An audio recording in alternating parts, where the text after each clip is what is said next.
안녕하세요, 백선생입니다. 자, 오늘 제가 이야기를 할 거는 이제 2021년 내년도 정부 지원 사업이 어떻게 바뀔까 아마 많이 궁금하실 건데, 내년께 굉장히 많이 바뀌거든요. 그래서 그 부분에 대한 뉴스가 나왔길래 그걸 한번 여러분들이랑 공유를 해 드리려고 해요. 그래서 내년도 지원 사업이 어떻게 바뀔지 미리 한번 예측을 한번 해보면 좋을 것 같습니다. 일단 한번 읽어볼게요. 제조 중심의 이걸 빨간색으로 바꿉시다. 제조 중심이던 창업 기준을 개편하겠다, 이렇게 말을 하고 있죠. 그래서 이제 제조업을 주로 많이 지원을 해주는 게 있었거든요. 그건 이제 전통적으로 계속 그랬어요. 창업 지원은 항상 제조업이 유리하다. 그래서 저도 이제 제조업을 하나를 하고 있는데, 근데 그 부분에 대해서 한번 이제 새로운 시각이 나온 거죠. 그래서 제조 중심이던 창업에 대한 기준을 개편하겠다. 그래서 새로운 종류의 창업도 이제 지원을 해주겠다라는 그런 내용이 되겠습니다. 그래서 내용을 한번 읽어보면은, 자, 일단 첫 번째는 창업의 범위를 바꾸겠다. 창업의 범위를 바꾼다라는 내용이에요. 좀 읽어볼게요.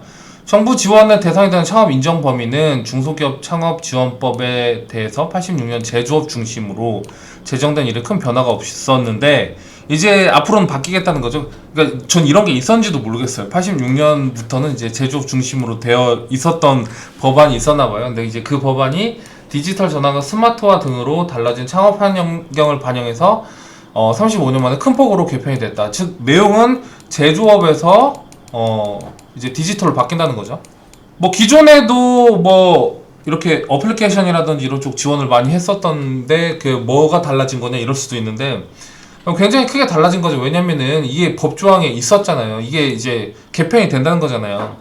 제조업 이외에도 다른 것들도 다 지원을 해주는 걸로 중소기업 그 지원법이 바뀐다라는 거니까는 굉장히 크게 의미가 있죠. 그거는 이제 앞으로 두 가지의 방법으로 바뀔 것 같은데, 이제 제 생각에는 첫 번째는 심사 단계에서 제조업에 유리한 그런 여러 가지 평가 방법들 있잖아요. 뭐 시제품이 있는지, 뭐 실현 가능한지, 뭐 이런 것들, 그리고 뭐 어떻게 인력을 얼마큼 창출하는지, 뭐 이런 부분들에 대한 심사 기준이 좀 바뀌어질 수 있지 않을까.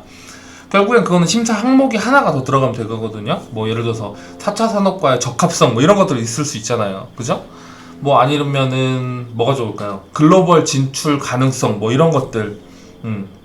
아니면은 지금 당장은 수익이 없지만 그래도 유저를 충분히 확보하고 있으면 그것만으로도 하나의 어떤 네트워크로 인정을 해줄 수도 있는 거고요. 그거는 이제 저희는 정확히 모르겠지만 그렇게 심사를 바꾸는 그런 부분이 분명히 있을 거예요. 아마 내년부터는.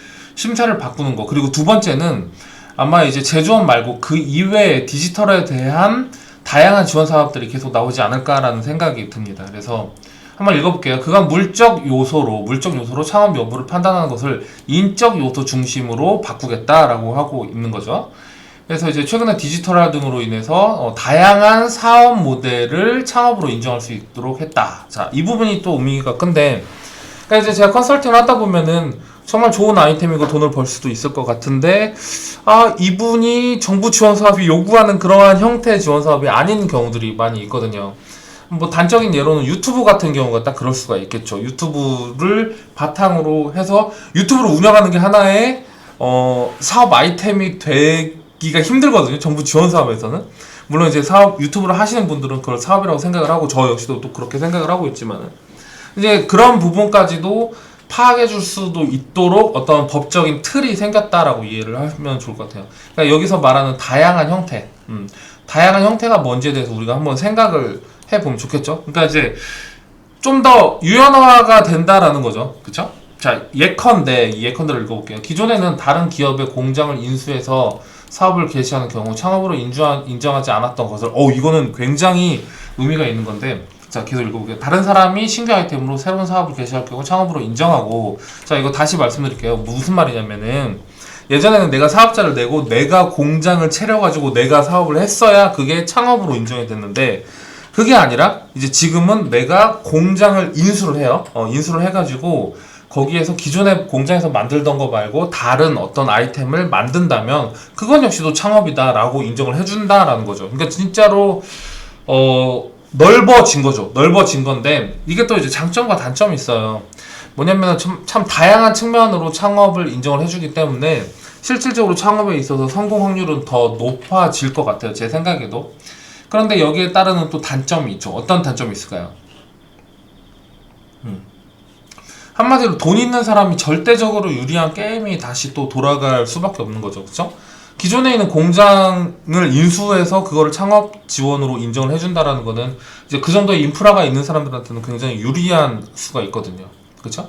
그러니까 그런 부분에서 만약에 내가 대학생 창업이다 그러면 기존에도 아이디어에만 의존해서 뭔가를 했었는데 앞으로는 이제 내년부터는 어떤 측면에서는 이제 그러한 정도의 백데이터가 훨씬 더 많이 있어야 인정을 받아질 수 있다라고 또 판단을 할 수가 있거든요. 이걸 부정적으로 생각을 하면은.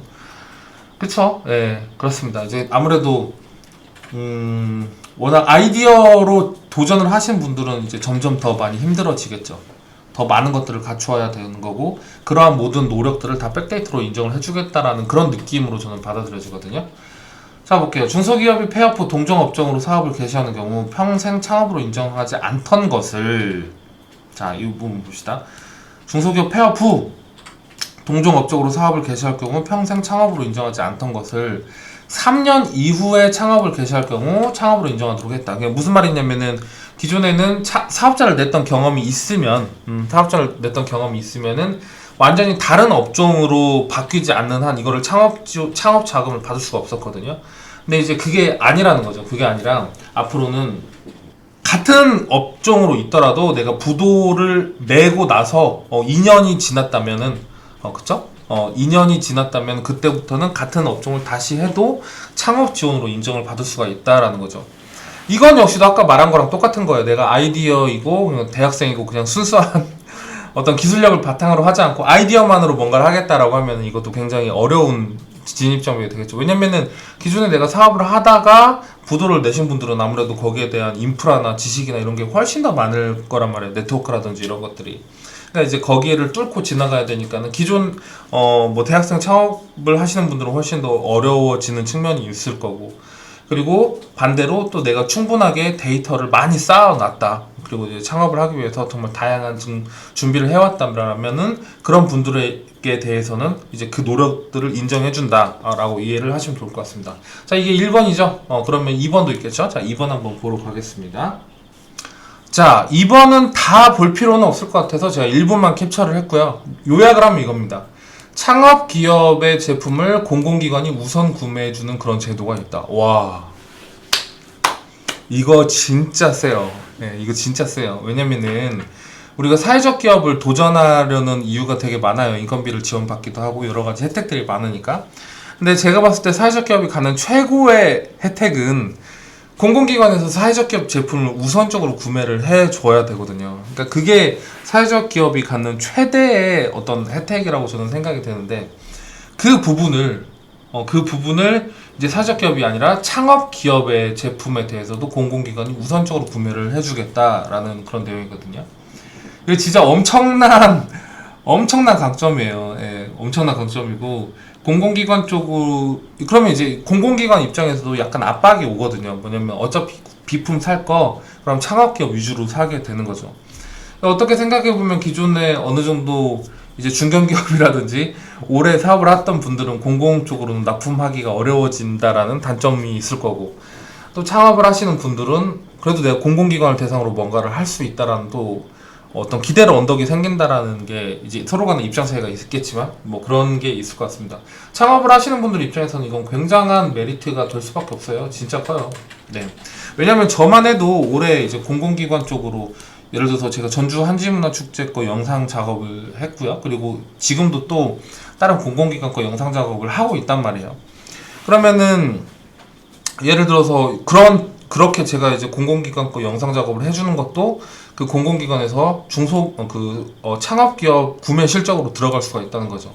창업기업에 대한 정의가 내려져 있겠죠? 아마 이제 여기 있네요. 업력 7년 미만의 기업과 거기에 대해서는 인정을 해준다라는 것 같아요. 이 부분을 이제 좀 더 읽어봐야 되겠지만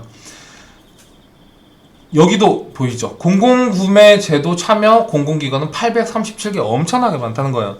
이거는 이제 개인적으로 저 같은 사람한테는 좀 유리한 것 같아요. 왜냐면 저는 이제 제가 또 저작권 쪽으로 뭔가가 좀 있기 때문에 그런 거랑, 그리고 영상도 공공기관 대상으로 좀 작업을 했어서 그러면은 저 같은 사람들은 공공기관을 대상으로 영업을 할 일이 있는데 이런 식으로 법이 개정돼서 어차피 공공기관이 어떤 창업기업에게 뭔가를 해야 될 때 저는 이제 좀 어떤 영업적인 메리트를 갖게 되겠죠. 그러니까 이게 입장이 다 다른 거예요. 어쨌든 이제 그런 식으로 두 개가 크게 바뀐다. 다시 요약을 하면은 내가 창업을 위해 노력했던 모든 부분, 심지어 공장을 매입하는 것까지도 창업의 일환으로 봐준다라는 건 이제 참 다 다르겠죠. 내년에 어떻게 번질지 되게 궁금합니다. 두 번째는 이제 공공기관에서 이제 창업기업의 제품을 구매를 한다. 이 두 가지 한번 생각을 해보시면 될 것 같고요. 전체적으로 보면은 저는 이런 생각이 돼요. 더 많이 준비한 사람들은 이게 완전히 꿀빠는 엄청난 기회가 될 거다. 근데 내가 준비가 잘 안 돼 있는 그런 상태라면은 이게 기회라기보다 오히려 위기죠. 위기. 왜냐면은 올해 같은 경우도 초기 창업 패키지에 뭐 30대 1, 50대 1 경쟁률 장난 아니거든요. 이렇게까지 진짜 한 4, 5년 전만 해도 5대 1 막 이랬었는데 10대 1 넘으면 이거 말도 안 돼 이랬었는데 지금 창업 지원 자금에 대한 경쟁률이 엄청 높단 말이에요. 엄청 높은데 거기에서 지금 이런 식으로도 다양한 분야를 창업으로 인정을 해주겠다라고 이제 말을 하고 있다라는 것. 그리고 이제 공공기관에도 이제 들어가서 물건을 판매하려면은 이렇게 창업 자금을 받으면 더 유리하다 뭐 이런 것들이 있으면은 굉장히 이제 더 많이 밀리겠죠. 경쟁률이 더 많이 밀릴 거고 그만큼 또 어떻게 보면 더 많이 준비를 해야 된다라는 거죠. 준비하면은 그만큼 혜택이 되지만 준비하지 않은 사람들한테는 이제 국물도 없는 그런 세상이 오지 않을까라는 생각이 듭니다. 국무회의를 통과했다고 하니까 6개월 이후에 시행이 되잖아요. 그러면은 그러니까 이제 세부적으로 각 기관들이 어떻게 대응을 하는지는 우리가 한번 지켜봐야 될 일인 것 같습니다. 자, 그래서 오늘은 2021년 정부 지원 사업이 앞으로 어떻게 바뀔까에 대한 이야기를 좀 드려봤습니다. 자, 그러면은 오늘 방송 여기서 마치도록 하겠습니다. 여러분 들어가세요. 안녕.